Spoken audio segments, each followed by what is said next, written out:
The president, as I said, he's going to be making a 4-state swing trip next week to tout the administration's all of the above energy policies. It's not actually all of the above energy policies. It's none of the above. But he gets these little fortune cookie statements in his head, and then we have to hear them for the rest of the time. Yes, we can. Except when it comes to oil. No, I can't. So he's going to be in Nevada. Congratulations, citizens in these states, New Mexico, Oklahoma, and Ohio. Unfortunately, I live in a swing state. That means these people will keep coming here no matter what. Now, in these swing states, and every other state, these are swinging states here, these 4. The other states apparently aren't. But in all of these states, all of you citizens out there, I want you to listen to what Obama has said before. Here he is on the campaign trail, May 9, 2008. Hat tip, Newsbusters. Cut 1, go. If we're going to get serious and cap the emission of greenhouse gases that are causing global warming, then we are going to be having power plants have to figure out how they're going to reduce their carbon, because they'll have to pay penalties if they exceed the cap. And that means that they're going to have to change how their power plants operate. And that means, in turn, that they'll have to make investments that they will try to pass on to consumers and could result in higher electricity prices. Now, over the long term, what happens is that technology catches up and those electricity prices go down. In the short term, though, people individually who can afford it, and the government will help, but we're going to all have to be more energy efficient. That is a rambling way of saying I am going to dictate to power plants how they're going to operate. That will drive the cost of electricity up. Also on the campaign trail that same day, he said this. Cut 2, go. Not only do we have to invest in mass transit, but we also have to make sure that Let's stop a second. This mass transit stuff is absurd. Absolutely absurd. And we know that from our own experience, the costs in Amtrak, and that's not even mass transit. That's just a train system going up and down the East Coast, as well as the rest of the country, but I'm talking about the Acela service. But the idea that mass transit works, mass transit doesn't work. It works for a relative handful of a small percentage of the population. Hey, I take a bus. Hey, I get it. But you're in the minority, a small minority. Americans like their mobility. They like their automobiles. And that's a good thing. It's not a bad thing. Apparently Obama likes to travel a lot too. And not on mass transit, on our dime. Go ahead. That people are making good decisions about cars. And they're free to, people are free to buy a Suburban if you want that gets 8 miles a gallon. But we can't subsidize to make sure that you are able to fill up your Suburban tank at a really cheap rate, because that's not the trajectory of oil prices worldwide.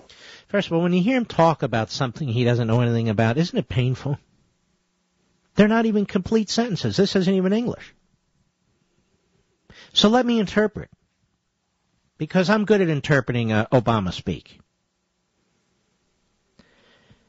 Notice how he uses the word subsidize so loosely, and he uses it all the time. So in other words, if you purchase a Chevy Suburban, if you purchase the gasoline, if you maintain it, you buy the insurance, somehow he is subsidizing you. He's not subsidizing anybody or anything.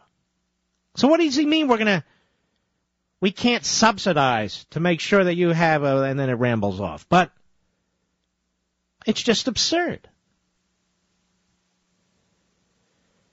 Now we have a cut from January 17th, 2008. Cut 3, go. When I was asked earlier about the issue of coal, under my plan of a cap and trade system, electricity rates would necessarily skyrocket. Stop. Okay. So he's driving up the price of coal. He's telling us these things. He's driving up the price of gasoline. And he's driving up the price of electricity. Isn't that what's happening today, ladies and gentlemen? He said in 2008, these are the things he was going to do. These are the things he wanted to do. Now, today he says, hey, well, I can't control this. There's no silver bullet, I think he said. I can't control this. It's an international thing. In 2008, he said he would do these things. He's doing these things. And he doesn't want any credit for it or discredit because he's running for office and you're not very happy about it. You folks in these 4 swing states, quote unquote, pay attention, I hope. Go ahead. Even, regardless of what I say about whether coal is good or bad, because I'm capping greenhouse gases, coal power plants... Stop. Is this not dictatorial language? This is a guy who sits there. I'm capping this. I'm driving up the price of electricity. I'm not going to subsidize. The hell is this? Now, if you read Emeritopia, you know exactly what it is. But we know what this is. Do you like this kind of talk from your president? Isn't he supposed to represent us? He's telling you what you're going to do, how you're going to live. And not for the betterment of society, ladies and gentlemen. This doesn't improve our society one damn bit. Go ahead. Natural gas, you name whatever the plants were, whatever the industry was, they would have to retrofit their operations. Stop. This is a guy that doesn't even know what it means for them to retrofit their operations. He just throws these phrases. They're going to have to retrofit. Well, what does that mean, Mr. President? How do you retrofit a coal mine operation? Can you tell us? Well, they're going to have to retrofit. It sounds so good. Yeah, let's applaud. We're not subsidizing Suburbans anymore. Go ahead. That will cost money. They will pass that money on to consumers. A lot of passing on money to consumers going on, folks. You feeling it in your pocket yet? Oh, yeah. Passing on the price of energy. You know, energy affects everything. Like I said the other day, even your condoms. Yes. They're all petroleum products. One more. January 17, 2008, interview with the San Francisco Chronicle. Cut 4, go. So if somebody wants to build a coal power plant, they can. It's just that it will bankrupt them because they're going to be charged a huge sum for all that greenhouse gas that's being emitted. Well, the truth is they can't because Obama's not allowing them. And in fact, Obama is destroying a number of them, as we've talked about before. How many of these plants are now going out of business or are now online to go out of business? This is his Green Jobs program. I'll be honest, I don't even know how he has 41% approval in the polls. When the president announces how he's going to destroy the energy system in this country, how he's destroying the healthcare system in this country, how he's destroying the job creation, home ownership, then when he's cornered on it, he pretends he has nothing to do with it.